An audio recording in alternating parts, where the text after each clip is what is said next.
trying to introduce the topic. Yeah, so hypnotherapy and enhancing the mental well-being of clients with borderline personality disorder and suicidal ideation. And I think Dr. Puri has worked with so many people here in Delhi, and I know personally, and I'm a big fan of her. And thank you so much, ma'am, for being here. We can start with today's session. Yeah, thank you, Nidhi. So since I've been working with people with borderline personality disorders, they are coming.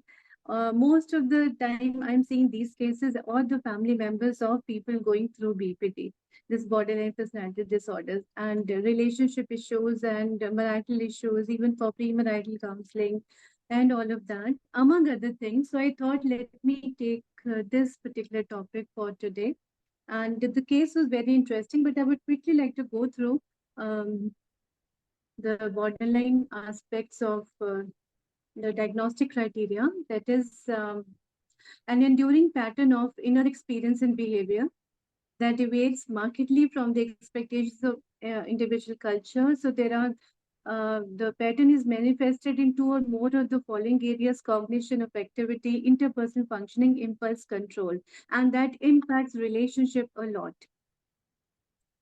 Then what the next slide is, the enduring pattern is inflexible and pervasive. So what's a personality disorder? It's an enduring pattern which is inflexible and pervasive across a broad range of personal and social situations. And the enduring pattern leads to clinically significant distress or impairment in social, occupational, or other important areas of functioning. The pattern is stable and of long duration, and its onset can be traced back at least to adolescent or early adulthood. Then this enduring pattern is not due to the direct physiological effects for substance or a general medical condition. Yeah, the next slide.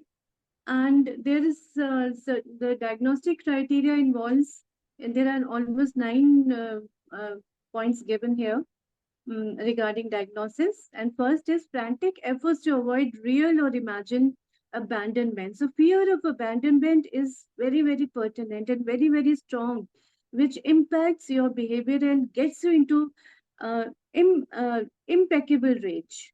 A pattern of unstable and intense interpersonal relationships. So when people are coming to us uh, uh, for their relationship management, whether in terms of personal or professional, of at office, in the office, they have these kind of issues where there is unstable and intense interpersonal relationships, whether with colleagues or with seniors or at home, or maybe both.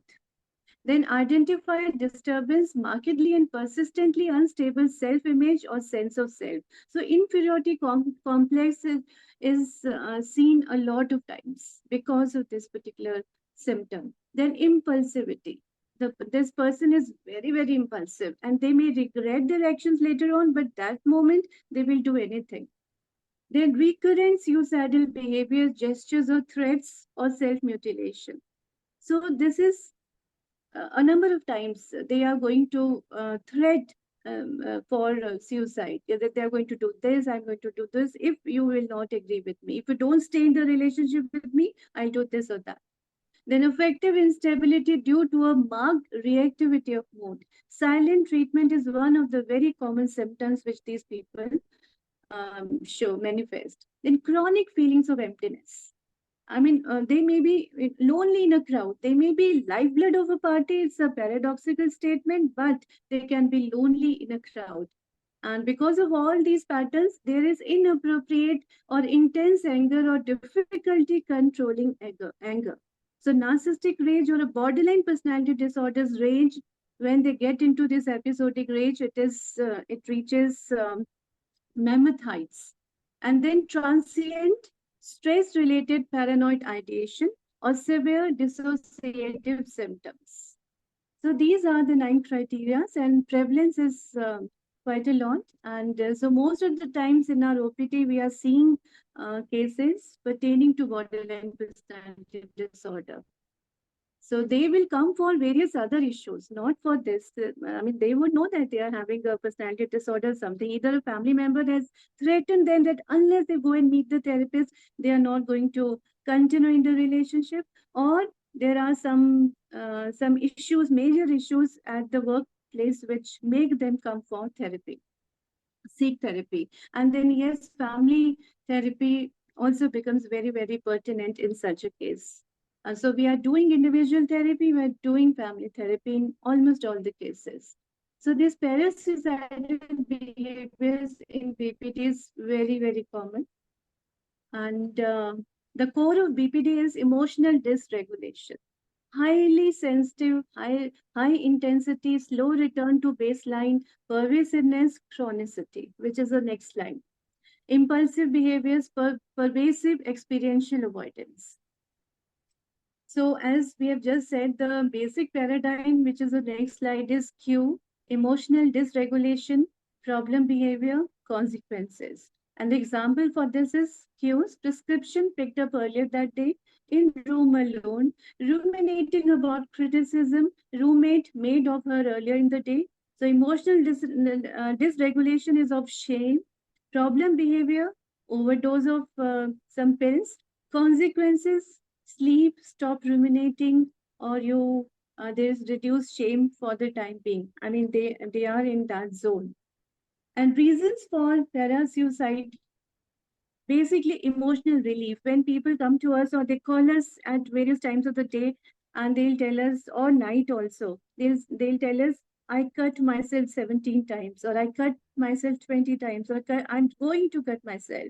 So at this moment, the physical pain is not as much. In fact, the emotional pain is so overwhelming that they do not even realize the impact of that knife or the blade or the razor on their wrist or any other place they are doing.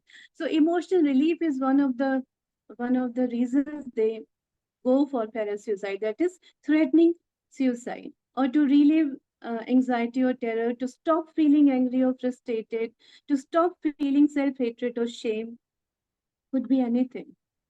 Yes. And the development of BPD, it becomes noticeable in the early adolescence, but begins long before that. And that is where, again, parenting is very, very important. We talk about parenting issues at various places, various forums in schools, in colleges, in universities, when we are doing parenting orientation programs, because that is where the BPD, borderline personality disorder, the symptoms, they begin. So difficult temperament may be a sign of vulnerability during infancy. Connect disorder, antisocial behavior, mood disorders, anxiety disorders, and yes, there are various pathological parenting is an important risk factor, which is the next slide. Emotional neglect, they feel parental over-involvement, inconsistent care by a primary caretaker, disrupted attachment patterns, parental psychopathology, physical and sexual abuse. It happens a lot, and many people, many people are coming out and talking about it, whether it's a male or a female, the kind of abuse they went through during childhood, early separation and loss. There are biological correlates also, and the next slide is Lennon's biosocial theory. So biological and environmental factors, both they account for BPD. Treatment options, short-term and long-term, are there. So short-term avoid stress when they're coming to us and they're in panic mode, or they're not able to breathe properly, and they feel that I'm not even able to think, and I've come straight from the office, do something with me. And when they know that you are a clinical hypnotherapist, they say, kuch jadoo kar do. This is something which we hear all the time. कि कुछ कर दो and मुझे ठीक कर दो, because मुझे समझ नहीं आ रहा मेरे साथ क्या हो रहा है. So short-term treatment patterns or long-term, yes, regular therapeutic sessions are very, very important. So an ideal treatment for BPD, which is the next slide, is the one that balances acceptance and change, and soothing versus pushing the client, validation versus demanding. So they need validation all the time. Their sense of inferiority complex is mammoth, is a lot, is huge. And so they need to accept them as they are, themselves as they are, the situation as they are. And it's very difficult. It's very difficult treating them only with psychotherapy, because with psychotherapy, we are dealing only with 10% of our conscious mind is dealing with 10% of the other person's conscious mind. So that is where the hypnotic modalities, they really help a lot, and we are doing that a lot of times in all kind of relationship management, especially with borderlines. Okay, so I'm just going through the slides, Purnima. So treatment objectives, they are meant to enhance capabilities, reduce emotional vulnerability, activate non-mood dependent behavior. Because silent treatment is something, or mood despondency, it impacts them a lot, which again impacts the family and the other members. Then enhance motivation, generalization, structuring of the environment, enhance capability and motivation. Okay, so so this maladaptive behavior, we need to how to focus about changing that. So there are various kind of modalities that I've mentioned in some slides, but I will quickly go through. Okay. Now, how should a provider interact with the BPD client, which is the next line? Validate and acknowledge what is valid. So sometimes you just listen to the rant which they are doing. Adopt a compassionate and non-judgmental view of the patient. Believe in the patient, encourage mastery, get support in consultation. And there are various psychotherapeutic modalities we do. But here, yes, conversation, Purnima, you can go there. So conversation of BPD father with child. So I will just give you an inkling about the kind of issues the family members face with a family member who is BPD, who has BPD. And then I'll come on to what the emergency case which we saw at 11 p.m. in the night last week only, me and one of my interns here. So child, hey dad, I need to confirm you'll be driving me to my game on Saturday. So BPT, what time does it start? Same as every week, 2 o'clock. So very normal conversation. I may be a few minutes late. Dad, if I'm late, I cannot start. Now the child is saying, and the tone could be different. Yeah. And now he says, you are putting pressure on me. Dad, you knew I had to be there at 2. Now, all of this, we know that, I mean, the child is trying to reason with the father, and father now, what he says, you ungrateful little shit, you wouldn't be in the league if not for me. So look at the way the unpredictable behavior erupts. In this example, the father has put some other opportunity ahead of being at his child's ball game. He's embarrassed when the child confronts him on this. So confrontation is not the way to deal with the BPD. The solution is to make himself the victim. They love to play the victim. Borderline personality disorder, people with BPD, they love to play the victim. And his solution when the confrontation happened was to make himself the victim by making the child feel badly about wanting his father at his ball game when he had more other important things to do. So while the BPD routinely treats his relationship with his children as a secondary bond, is very important. Because all the time it is him and him, or her and her who matters. No one else. He nonetheless, and that is how the family relationships or interpersonal relationships at workplace everywhere, they get impacted badly. He nonetheless expects the child will have a primary bond with him. So that is where the expectations. This means that he expects that the child will make him first priority when there's a conflict. And this may become more apparent as a child enters adolescence or young adulthood. While the child is, many people say that my child was very okay with father or mother. When he was small, he was obedient, he was fine, he was this. And suddenly he's, going out of hand. So then there were those parenting issues which were happening. And when the child was small, he was more compliant because of his age. And that is again where many times parents have conflict understanding that why is he behaving like this now and not complying.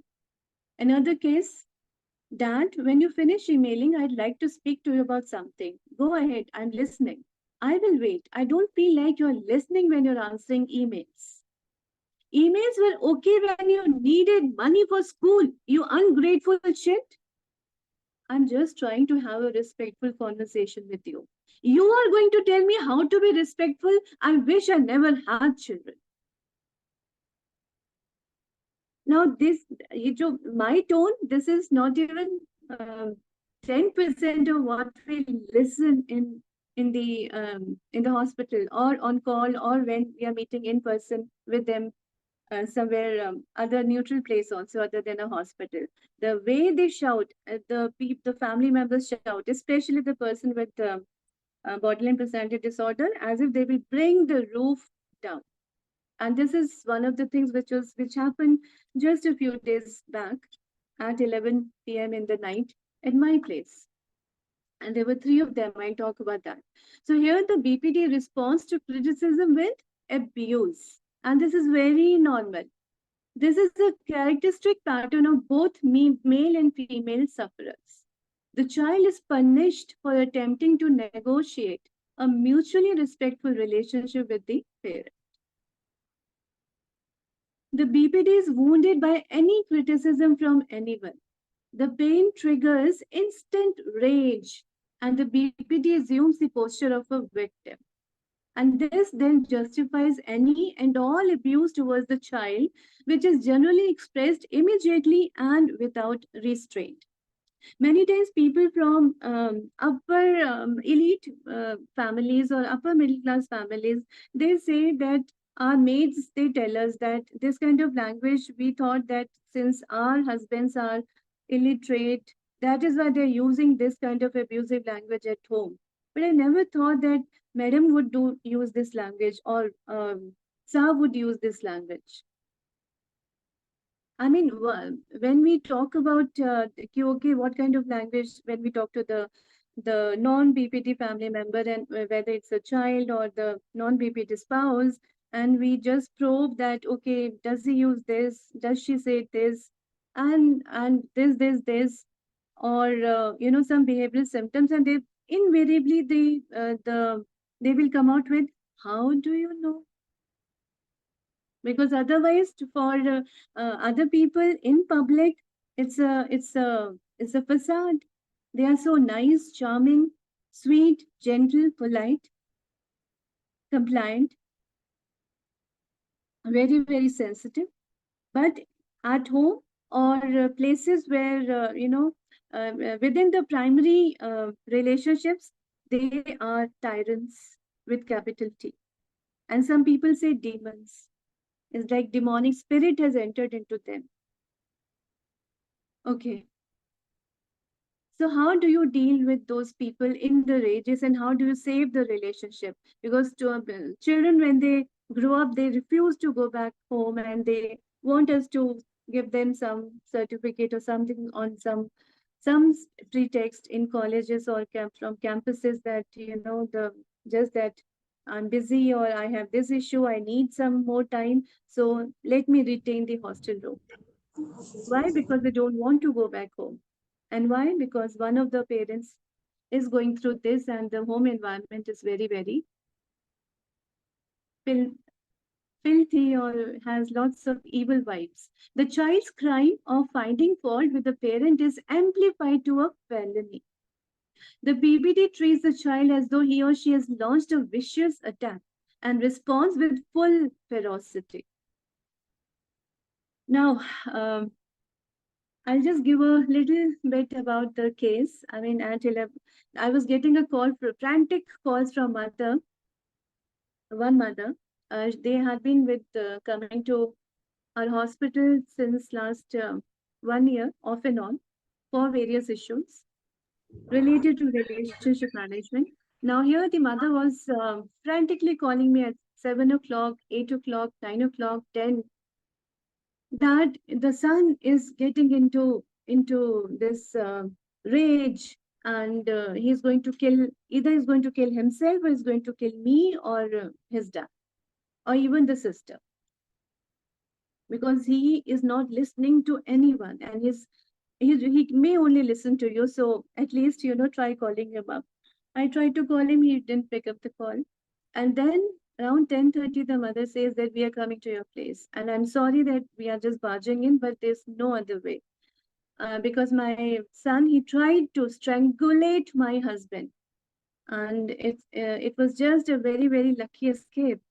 But otherwise, he would have been dead. And son is 21 years old. Father from working in corporate, and he also came from dysfunctional family, so he also has borderline personality issues, and that is how the son and the daughter, both of them also have got it. Mother has anancastic personality patterns. Parents had a love match, and for whatever reason, I mean, when they came to us in the beginning, it was that the son had been sexually abusing the sister 4 years younger to him, from class 2, 3, 4, or whatever, till class 10th, until the daughter came out about the issue, and they didn't know what to do with the situation, and that is how they initially connected, and that was a year back.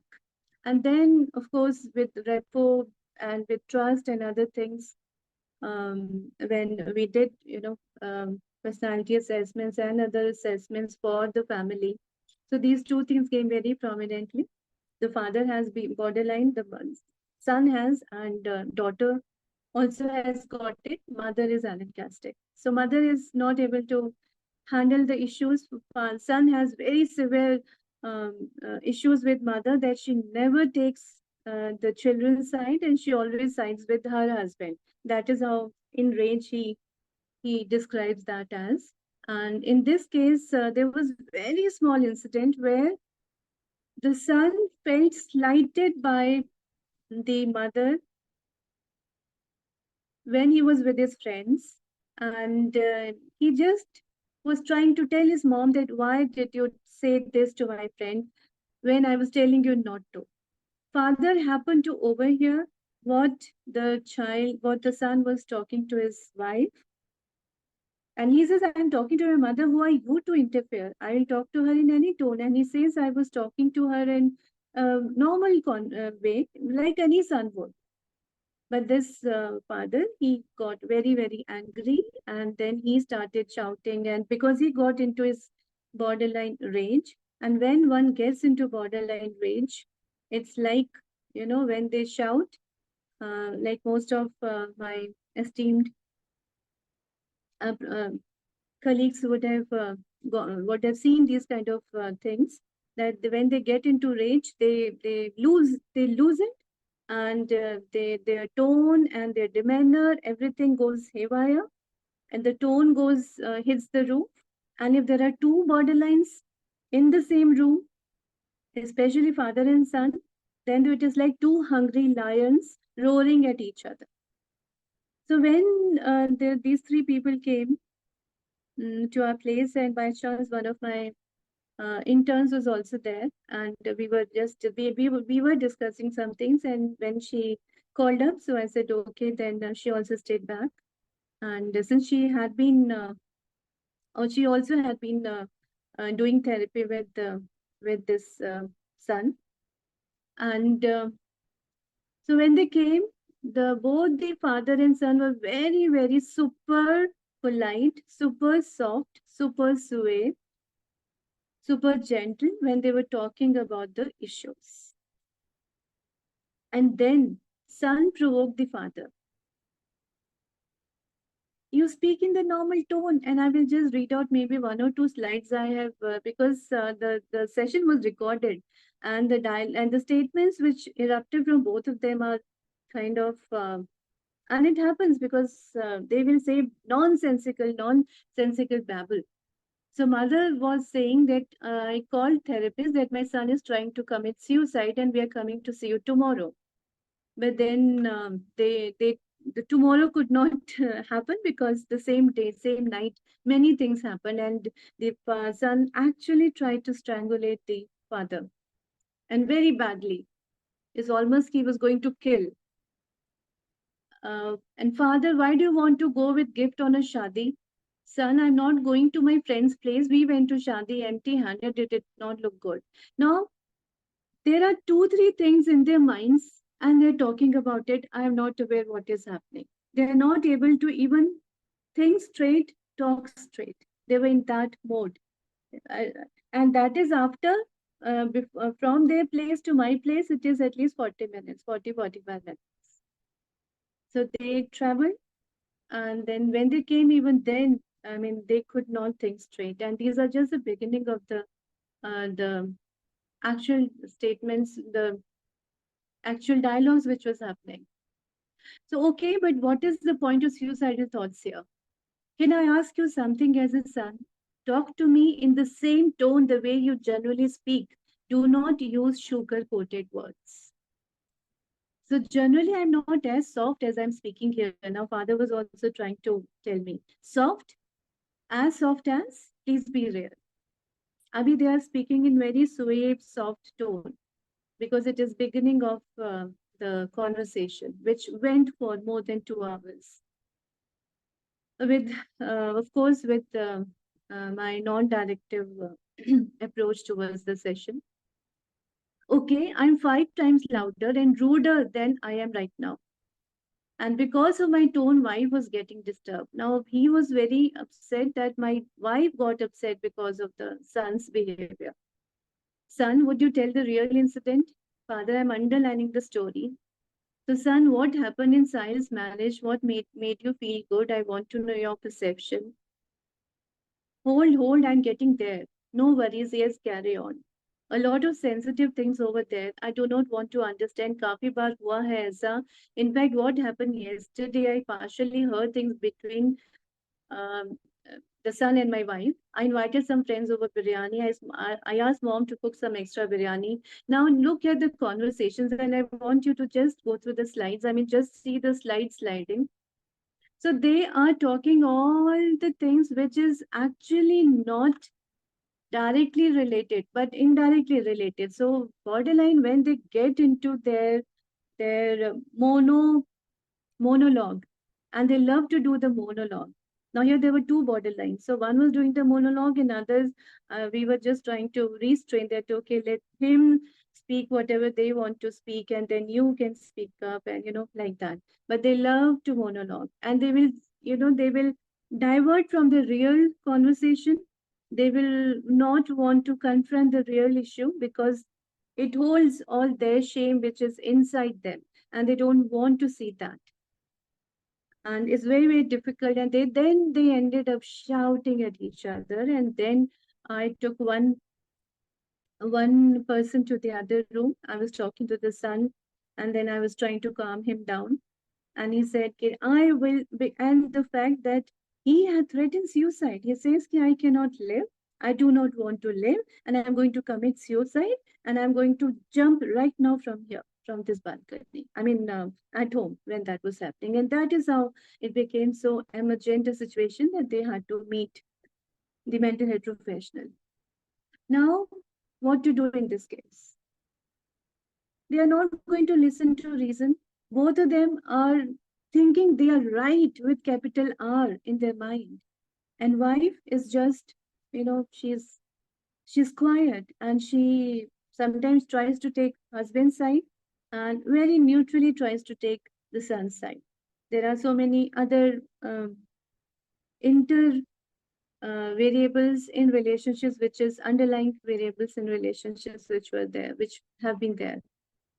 So it was very difficult to calm them down. It was very difficult to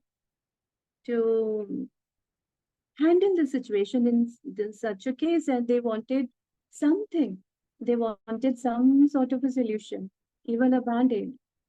So now in this case, then what I talked to the son, I spoke to father also, father and mother separately, that okay, I'm going to have this line of thought, this line of action with him, with the son. And you please restrain from speaking anything. It's like you put a tape on your mouth. Do not say anything, because whatever you say, the things are going to go bad only from there. And then I spoke to the son separately, and he ranted for almost 45 minutes. The session is of course recorded, because sometimes we do record these kind of sessions for training purposes also. And so many things, and kept on talking about philosophy of life and this and that. I mean, there's no making no connect with the present situation, or even for future, that okay, I will do this or I will not do this, and this is the way I'm going to follow. Nothing. It was just moving round and round in circles only. So this is again a borderline person's irrational, illogical thinking. Now, what to do? So that is where I started. I said, okay, you can lie down if you feel, or you can put your feet up and have a neck rest and listen to what I'm saying. Just listen to what I'm saying. That is it. I'm not going to give any solutions. I'm not going to tell you anything else. And he also was aware, because I'd done these kind of sessions earlier with him. So he knew that I was going to take him to white light meditation.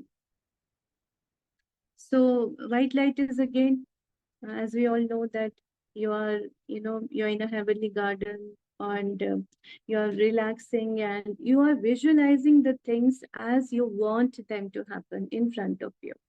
So that there's some structure in your thoughts, some structure in your mind, some imagery is there you can latch onto, which calms your mind, gives you serenity, and makes you face life with more confidence.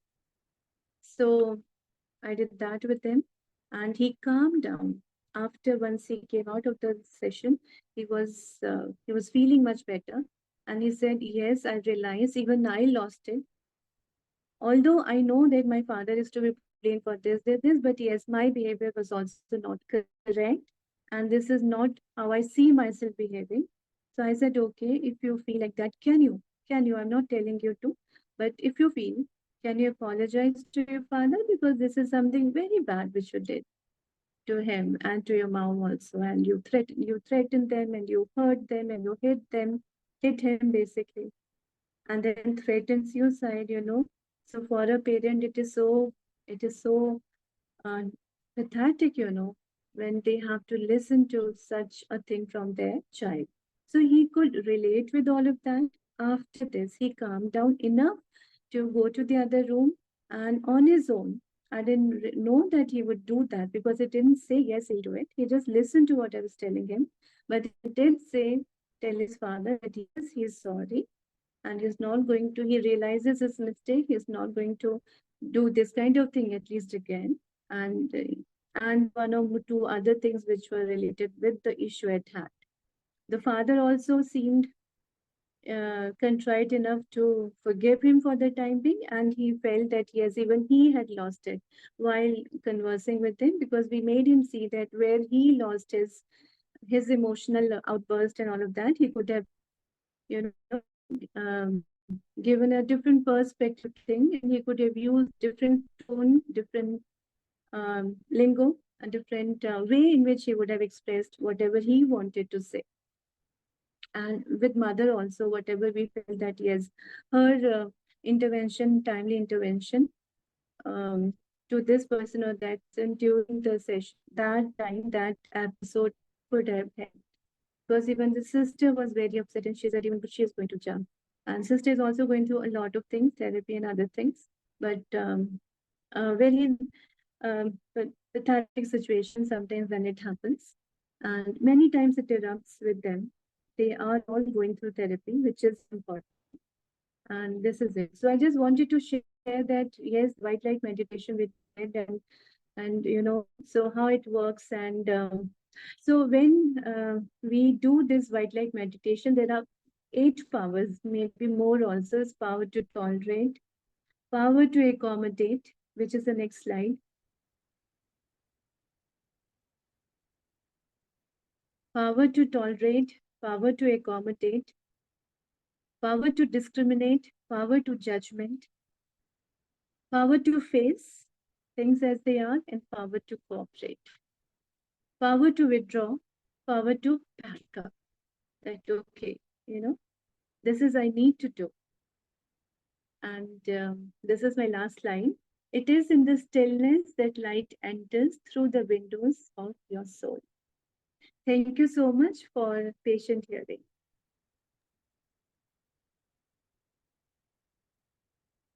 Thank you, ma'am. Thank you so much. It was a very intense case indeed.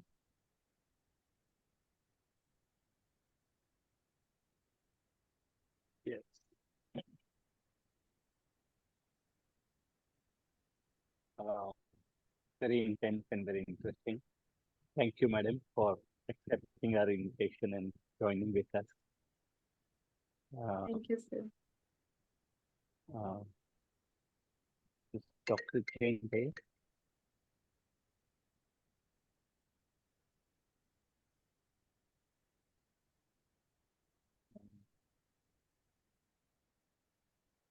Anybody has any question or comment? We can take 2-3 minutes, Yes, sir. maybe. I think there are some questions and some comments in the chat box. Mostly people are asking for PPT and other things. So, ma'am, but I wanted to understand that you did this session once to calm him down, but otherwise, during the whole course of his BD treatment, was hypnotherapy and or hypnotherapeutic model used frequently? A lot of times. In fact, almost every session would contain components of hypnotherapy also, whether I was taking online session or in-person session. So this was the first time ever that they came to our place, because that was quite late. But otherwise, I meet them either in the hospital or I do online sessions. And I do hypnotherapeutic component at one time or the other, every time. It works. Yeah. Thank you so much, ma'am. Do we have other questions? White light. So there is a question from Nupur. Ma'am, can you explain white light meditation? Yeah. So white light meditation is one of the techniques where we put the patient client to trance and we make them visualize about whatever they want to achieve, what their goals are, what their wishes are, what are the blocks they are facing, and then they see that they have overcome those blocks, that they have been able to achieve that, and how they are feeling. They see themselves in front of themselves with their eyes closed when they are in trance. And this white light from the universe is there to protect them. From the source, it is coming towards them. We begin like that. A beam of white light is coming from the source, from the universe, coming towards where you are sitting. It is enveloped completely, embraced you completely. It is warming you. It is making you anchored. It is sheathing you. It is protecting you. It is covering you. And you feel so comfortable, so soothed in this white light, in this place. This is your place. And now think, what is it that you wish for? What is it that you aspire for? What are the blocks which are happening? And so one by one in this white light, those blocks are melting away. And whatever you want to be, whatever you aspire to be, whatever things in life you want, the way you want them, they are happening in front of you. You can actually see them happening in front of you, and you are smiling and you are feeling good about it, and you're thanking this white light from the universe for granting you this wish of yours, which had been there since long. So this is just of what we do in white light meditation, and it generally calms the person down. Yeah, it helps. In fact, I was doing this. One of my clients, she was saying, for the last 10, 12 years, she was saying, I was seeing one recurrent dream every day that she was running, trying to escape, and there was someone trying to kill her. There was someone trying to kill her. So, अब इसको psychotherapy में क्या करेंगे? I mean, this kind of thing. And there were other issues also. But this was also one of the issues which she presented. So I did white light meditation with her. I did other hypnotherapeutic modalities with her. And now she is able to sleep well. And it's a dreamless slumber she has. So it works like magic. Many times hospital में लोग आप सबको कहते होंगे, I'm sure with all my colleagues would be facing this request from people, आप जादू कर दो, ये कर दो, इसको ठीक कर दो, कुछ कर दो. I mean, they come to you with full faith, so much of faith in their eyes, in their words, in their demeanor, with the hope कि ठीक हो जाएगा, है ना? So white light meditation is one of the tools which we have and which does that jadoo.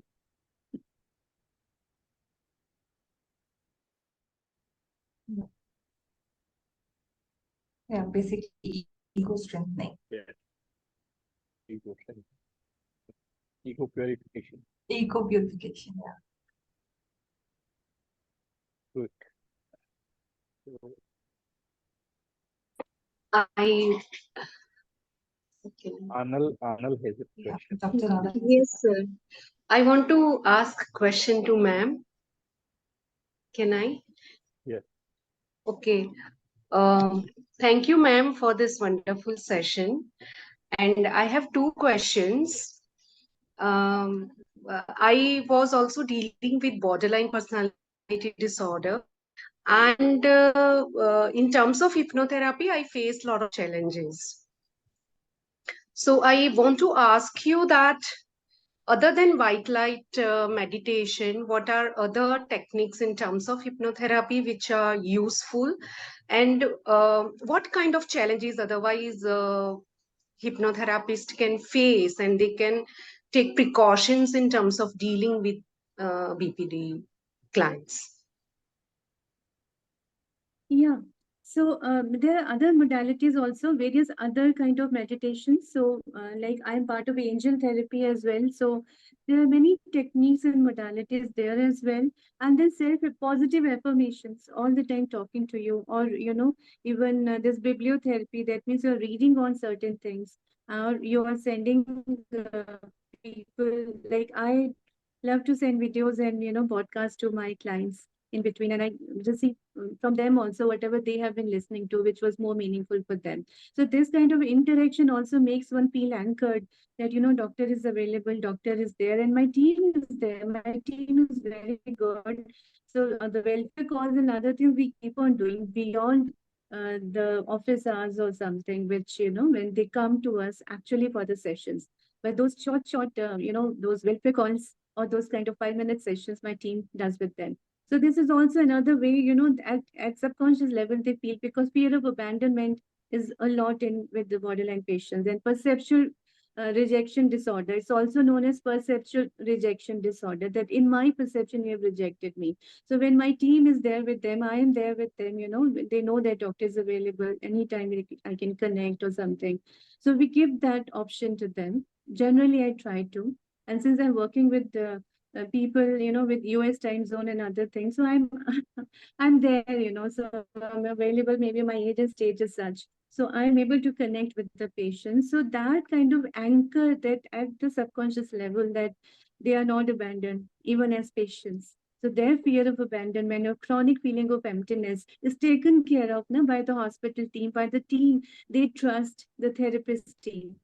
So this Yeah. is one of very strong ways which I feel that yes, it works. Journaling is another, bibliotherapy is another, self-hypnosis techniques which we give them. So that also they apply on themselves. Positive affirmations is another. And problems with BPD cases is, which you said, challenges is that the dropout rate is also Yes, there. very much. But yeah, but the dropout rate is, that is where the welfare calls and other things come in, because the family members will be there, they'll be connected. And these people also, after maybe 2 months, they'll come back again, because we have been sending them videos, or we have been, sending them some good messages, just so that they feel once a week or something, so that they feel that yes, from the hospital, someone is taking care of me. I'm connected. So it's not that, oh, I have to come and visit and then only I'll be taken care of. My well-being, my mental health is something which the team, the hospital takes very seriously. So I am important, and this is the feeling sense which they get. And my team is wonderful. And yeah, baby, my team is there. So heads off to them. Yeah. Fantastic, ma'am. Fantastic. I really salute your holistic approach and the type of the. Nidhi has been one of the Nidhi has been one of the stars of our team earlier. Yeah, once upon a time. Yeah. Yeah. Thank you, ma'am. Yeah, so Nidhi has been the star of so many of our workshops and other things, no? Yeah, so great. Great to see you doing so well. Yeah. Thank you so much, ma'am. I've been blessed to have great teachers. We all are. So wonderful. Once again, I thank Amita madam, for your this sparing of Thank you, sir. time. Very nice. And I thank all. Nidhi, shall we conclude? Yes, sir. Dr. Dayal, thank you very much for being with us always. Thank you for asking me. Yeah. No, I am like I wanted to thank you for being with us always. Thank you. Okay. Thank you, everyone. We'll meet Thank you. with another Thank you. clinical meet next month. Thank you. Thank you, everyone, for being here.